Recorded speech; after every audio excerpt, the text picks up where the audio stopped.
السلام علیکم ناظرین، آج آپ کے لیے جو میں موضوع لے کے آئی ہوں وہ ہے ہوا کی بیٹی کا دن، یعنی انٹرنیشنل ڈے آف وومن۔ ناظرین، عورتوں کو عزت دینے کے لیے اور ان کا رتبہ بڑھانے کے لیے ہی عورتوں کا دن مقرر کر کے اس دن کو جشن منایا جاتا ہے، اور اس جشن میں عورتوں کی تعریف سے متعلق تقریریں کر کے ان کے مرتبے کو بلند کیا جاتا ہے۔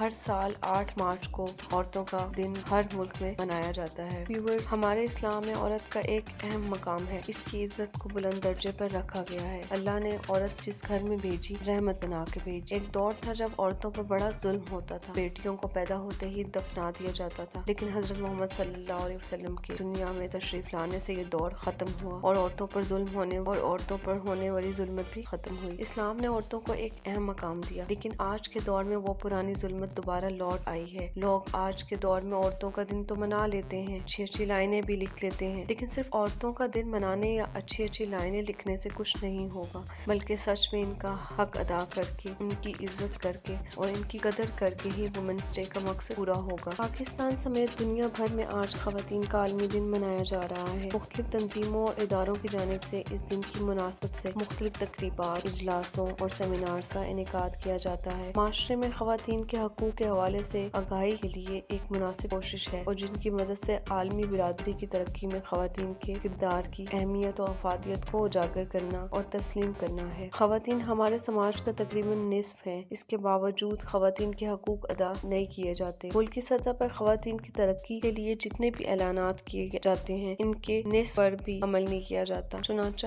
یہ بخوبی محسوس کیا جا سکتا ہے کہ آج کے اس ترقی یافتہ دور میں بھی خواتین کی سماجی اہمیت دوسرے درجے کے فرد جیسی ہے۔ یہ حقیقت ایک عالمگیر سچائی کی صورت میں سامنے آ چکی ہے کہ وہی معاشرے بہتر طور پر ترقی کر سکتے ہیں جن میں خواتین اہمیت کو تسلیم کرتے ہوئے ان کو برابری کے حقوق دیے گئے ہیں۔ اسلامی معاشرے نے عورت کو وہ حقوق دیے جن کا دور جاہلیت میں تصور بھی محال تھا۔ ظہور اسلام سے پہلے اہل عرب اپنی اولاد کو مفلسی کے دور اور مفلسی کے خوف سے، خصوصاً لڑکیوں کی پیدائش کو اپنے لیے باعث ننگ و عار سمجھ کر زندہ درگور کرنا عزت و بہادری کی علامت سمجھتے تھے۔ پاکستان ایک اسلامی ملک ہے، لیکن دیکھا یہ گیا ہے کہ اسلامی ملک کے باوجود یہاں خواتین کو وہ حقوق حاصل نہیں جن کا تعین اسلام میں کیا گیا ہے۔ اس لیے ہمارے معاشرے کو مردوں کا سماج کہا جاتا ہے، اور مختلف رسوم و رواج کے نام سے خواتین کا استحصال جاری رہتا ہے۔ سندھ میں کاروکاری کے نام پر عورتوں کو قتل کیا جاتا ہے، جبکہ پنجاب اور سرحد میں ونی و سورہ جیسی رسموں کے تحت کم سن بچیوں کے حقوق کو پامال کیا جاتا ہے۔ کہیں چولہا پھٹ جاتا ہے اور تو کہیں تیزاب پھینک کر چہرہ بگاڑ دیا جاتا ہے۔ عورتوں کی اسمگلنگ بھی ایک منظم پیشہ کا روپ دھار چکی ہے، اب تو خیر سے حکمران بھی اس میں شامل ہو چکے ہیں۔ کئی مردہ عورتوں کو غائب کیا جا چکا ہے جن کا ابھی تک کوئی اتا پتہ نہیں ہے۔ ڈاکٹر عافیہ صدیقی کو سرعام ڈالروں کے عوض بیچا گیا ہے۔ اس میں نہ صرف عورت بلکہ اسلام، انسانیت اور پاکستان کی خود مختاری کی بھی توہین کی گئی ہے۔ ہمارے معاشرے کا ایک اور المیہ ہے کہ جب کوئی عورت غلطی کرتی ہے تو بے عزت کر دیا جاتا ہے، اسے قتل تک کرنے سے دریغ نہیں کیا جاتا، جبکہ اسی گناہ پر مرد کی سرزش نہیں کی جاتی اور اسے ہر طرح سے جھوٹی سچی گواہیاں دے کے قانون کے شکنجے سے محفوظ رکھا جاتا ہے۔ ہمارا دوہرا معیار اگرچہ زندگی کے ہر پہلو پر سامنے آتا ہے، لیکن اس معاملے پر بطور خاص ہم اس کا استعمال کرتے ہیں۔ گھر میں بھی لڑکی کو لڑکے کے مقابلے میں کم سہولتیں دی جاتی ہیں، لڑکے کی پیدائش پر شادیانے بجائے جاتے ہیں، جبکہ لڑکی کی پیدائش میں مبارکباد وصول کرنے پر بھی ہچکچاہٹ دیکھی جاتی ہے۔ حالانکہ مذہب اسلام میں بیٹے کو اگر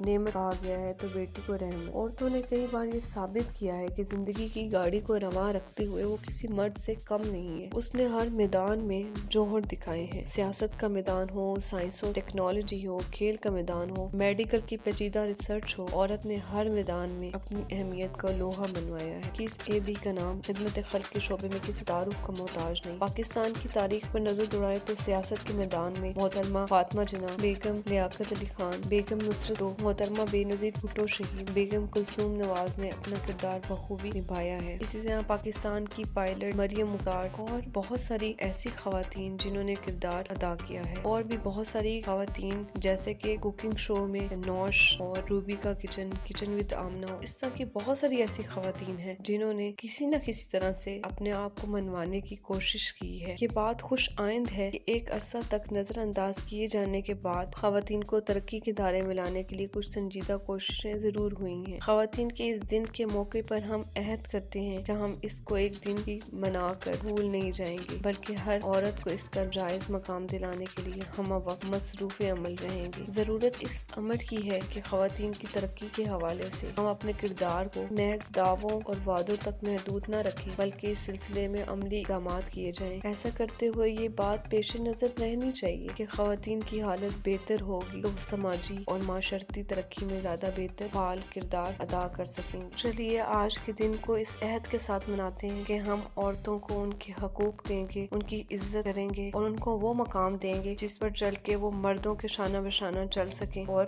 نہ صرف اپنے گھر کو، نہ صرف اپنے ملک کو، بلکہ پوری دنیا کو یہ بتا سکیں کہ وہ کسی سے کم